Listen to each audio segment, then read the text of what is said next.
मैं इस्लामुद्दीन खान और आप देख रहे हैं प्रहार टाइम्स। भयानक सड़क हादसे में 5 लोगों की मौत और 15 लोगों के घायल होने की खबर सामने आई है। बताया जा रहा है कि 3 गाड़ियों में टक्कर हुई है। महाराष्ट्र के बुल्डाना जिले के खामगांव से शेगांव रोड पर आज सुबह करीब 5 बजे 3 गाड़ियों में जबरदस्त हादसा हुआ है। शुरुआत में परतवाड़ा जाने वाली एसटी बस और बोलेरो गाड़ी में हादसा हुआ और एसटी बस के पीछे से आने वाली लग्जरी बस भी टकराई।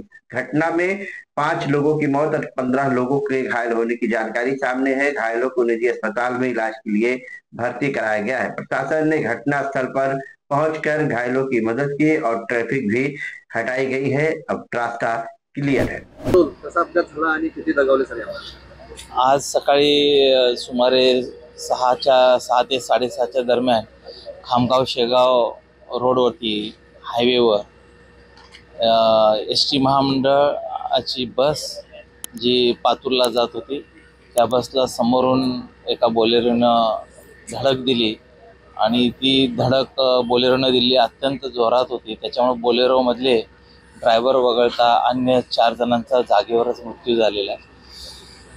या संदर्भात जेव्हा हे ॲक्सिडेंट झाल्यानंतर बस वगैरे सगळे थांबले असताना मागून पुन्हा एक प्रायव्हेट ट्रॅव्हल्सनी बसला पुन्हा धडक दिली। त्याच्यामुळे बसमधले देखील प्रायव्हेट ट्रॅव्हल्समधले बसमधील देखील एक पॅसेंजरचा मृत्यू जागेवरच झालेला आहे। अशा पद्धतीने एकूण 5 जणांचा मृत्यू, 15 जण जखमी आहेत।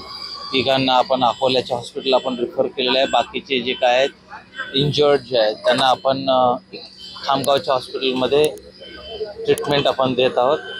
बाकी इथे सगळ्या गोष्टी आपण व्यवस्थितमध्ये इथे चालू आहेत। आपत्कालीन परिस्थितीमध्ये ज्या काही उपाययोजना करायच्या त्या सर्व उपाययोजना इथे केलेल्या आहेत आणि सर्व इथे स्थानिक पोलीस, RTO, जिल्हा प्रशासन सर्व एकत्रितपणे संयुक्तपणे इथे कारवाई केली। पुणे ते परतवाडा चालली होती। समोरून एक कारवाला आला आणि मला ठोकून रॉंग साईडला इकडं घुसला। मग मी साईडनं उभा होतो इंडिकेटर देऊन, मागून एक ट्रॅव्हल्स आली आणि तिनं उभ्या गाडीला ठोक मारली। प्रवासी जखमी झाले आहेत, ॲम्ब्युलन्समध्ये पाठवलेले आहेत।